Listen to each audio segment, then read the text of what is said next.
Je vais partager avec vous ce message intitulé Une intimité avec Jésus peut tout combler.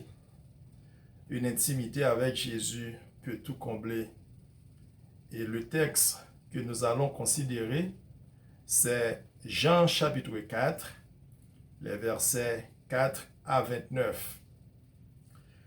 C'est le chapitre qui nous rappelle la rencontre de Jésus avec la femme samaritaine. Le texte nous dit, dans Jean chapitre 4, les versets 4 à 29, il fallait que Jésus passât par la Samarie. C'est-à-dire, c'était une obligation, c'était une nécessité que Jésus passât par la Samarie. Pourquoi était-il une obligation? Pourquoi était-il une nécessité pour que Jésus passât par la Samarie? Jésus devait passer par la Samarie juste pour rencontrer la femme samaritaine. La rencontre de Jésus avec la femme samaritaine n'était pas un hasard ni une coïncidence, mais c'était plutôt un rendez-vous divin.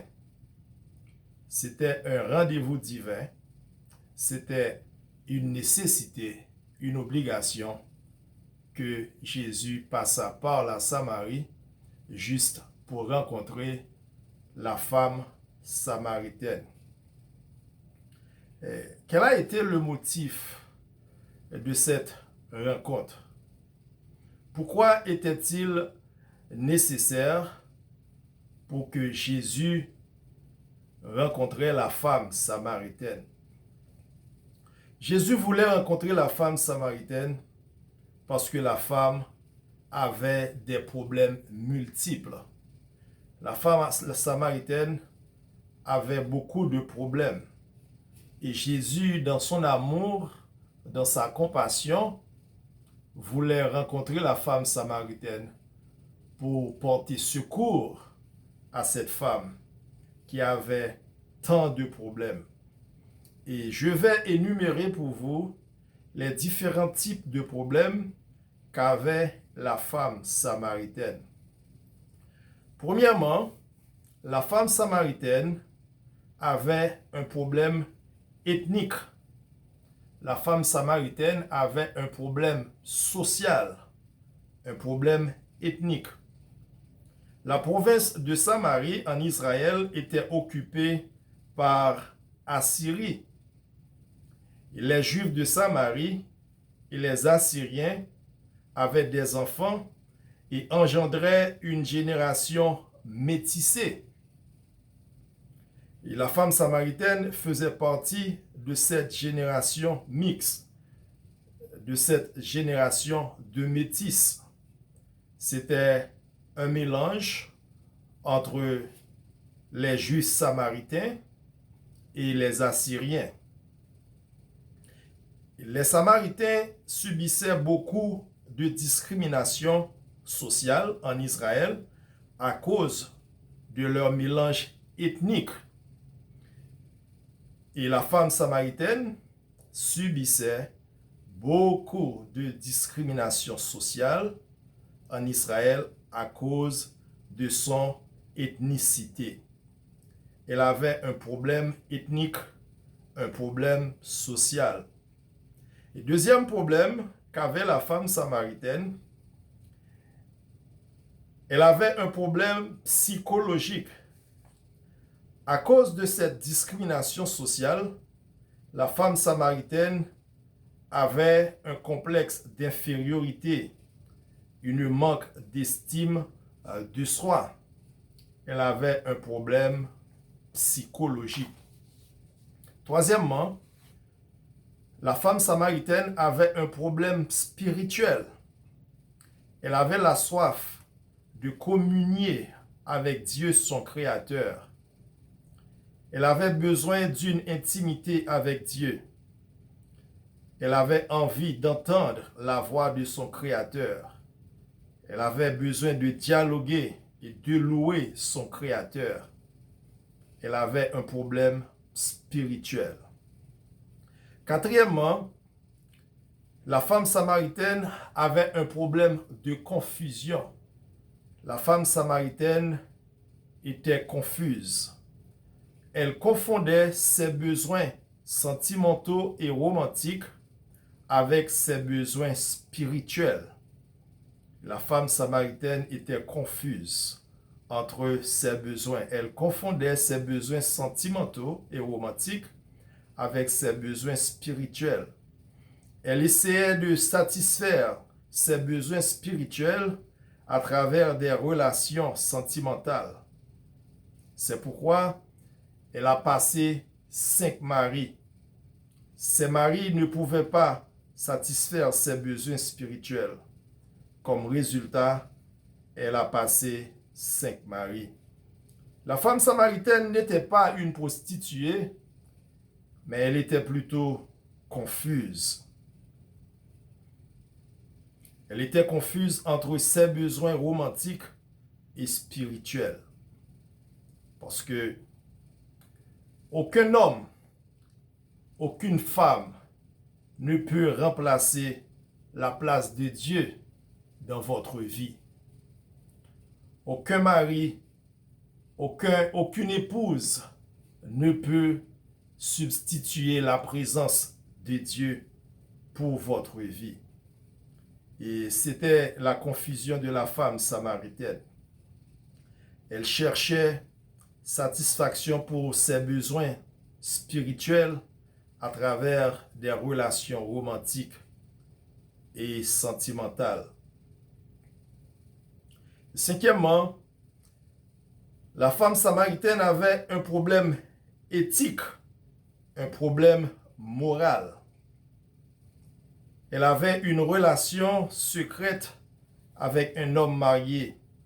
Elle vivait dans l'adultère. La femme samaritaine avait un problème éthique, un problème moral. Elle avait une relation secrète avec un homme marié. Elle vivait dans l'adultère. Et sixièmement, la femme samaritaine avait un problème théologique. La femme samaritaine croyait pour adorer Dieu, il faut être sur une montagne ou un lieu fixe. Et après avoir rencontré Jésus, tous ces problèmes étaient résolus.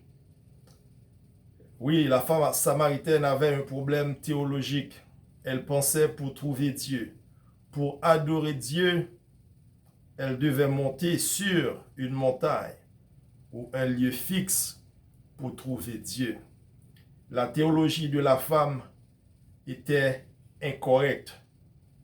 Sa théologie était fausse. Et Jésus, durant sa rencontre avec la femme samaritaine, a résolu tous ses problèmes. Alors, quelles sont les leçons que Jésus veut nous enseigner durant sa rencontre avec la femme samaritaine?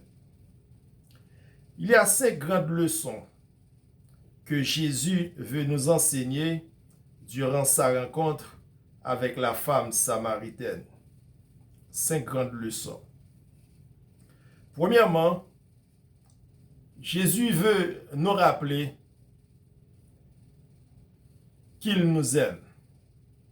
Jésus veut nous enseigner, premièrement, qu'il nous aime. Jésus t'aime. Jésus t'aime et tu es précieux à lui. Jésus t'aime et tu es précieux à lui. Dieu t'aime et tu es précieux pour Dieu.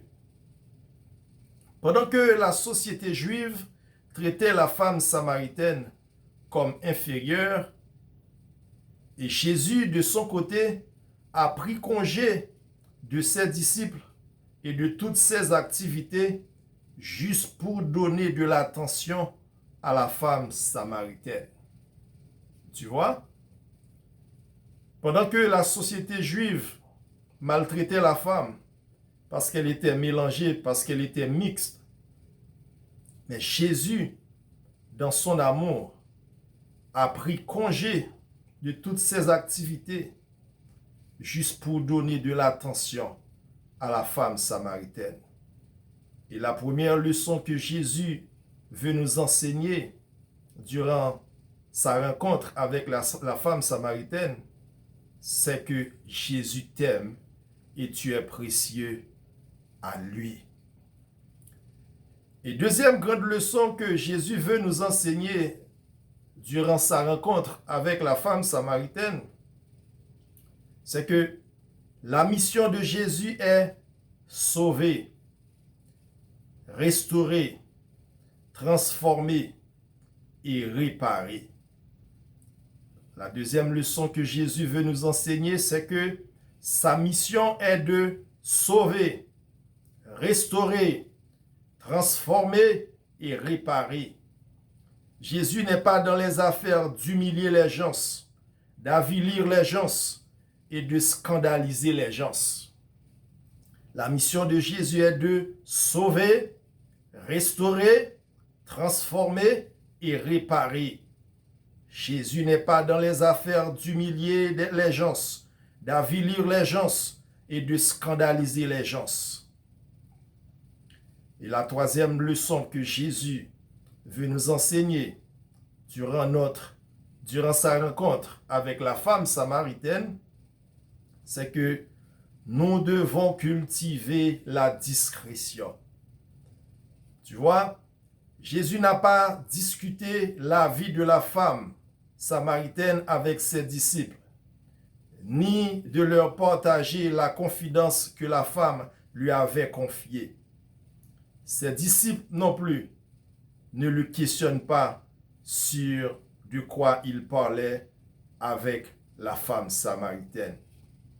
Et Jésus veut nous enseigner ici la discrétion. Nous devons cultiver la discrétion. Nous ne devons pas divulguer la confidence que les autres nous confient. Nous devons cultiver la discrétion. Jésus n'a pas divulgué la confidence que la femme samaritaine lui avait confiée avec ses disciples. Nous devons cultiver la discrétion. Et quatrième leçon que Jésus veut nous enseigner durant sa rencontre avec la femme samaritaine, Jésus veut nous enseigner que la vie n'a aucun sens si Jésus n'est pas au centre. La vie n'a aucun sens si Jésus n'est pas au centre de notre vie. La femme samaritaine était une belle femme. La femme samaritaine était très instruite, mais en dépit de sa beauté et de ses instructions, elle était confuse. Elle avait beaucoup de connaissances. Elle avait de la connaissance historique, la connaissance théologique, la connaissance culturelle et la connaissance eschatologique, c'est-à-dire la connaissance prophétique. Et en dépit de sa beauté et de ses instructions, la femme samaritaine était malheureuse. Elle était confuse parce que Jésus n'était pas au centre de sa vie. Et la leçon que Jésus nous enseigne durant sa rencontre avec la femme samaritaine, c'est que la vie n'a aucun sens si Jésus n'est pas au centre de notre vie. La vie n'a aucun sens. La femme samaritaine était tellement belle, elle était instruite. Tous les hommes voulaient l'épouser. Et comme résultat, elle a passé 5 maris. Mais elle ne pouvait pas tenir aucun d'entre eux. Elle ne pouvait pas conserver son mariage parce que Jésus n'était pas au centre de sa vie. Et c'est la quatrième leçon que Jésus veut nous enseigner. La vie n'a aucun sens si Jésus n'est pas au centre de notre vie. Et la cinquième leçon que Jésus veut nous enseigner durant sa rencontre avec la femme samaritaine, Jésus veut nous enseigner que les consultations, l'exhortation et les conseils se font de personne en personne, se font en privé. Ça se passe en privé, pas en public. Pour que Jésus puisse avoir du temps avec la femme samaritaine, il a pris congé de ses disciples et il a envoyé ses disciples à exécuter d'autres missions afin qu'ils puissent avoir du temps privé avec la femme samaritaine. Et la leçon que Jésus veut nous enseigner, c'est que les exhortations, les conseils, les consultations doivent se faire en privé, pas en public, en privé. Alors, mes chers amis, à l'instar de la femme samaritaine, je vous encourage à développer une intimité avec Jésus. Tu vois, une intimité avec Jésus, c'est beaucoup plus que la religion. C'est beaucoup plus que la tradition, que la performance. Une relation avec Jésus est beaucoup plus que la performance, la religion, la tradition, les talents et nos dons. La femme samaritaine était très religieuse. Elle était très belle, elle était très instruite. Mais Jésus n'était pas au centre de sa vie.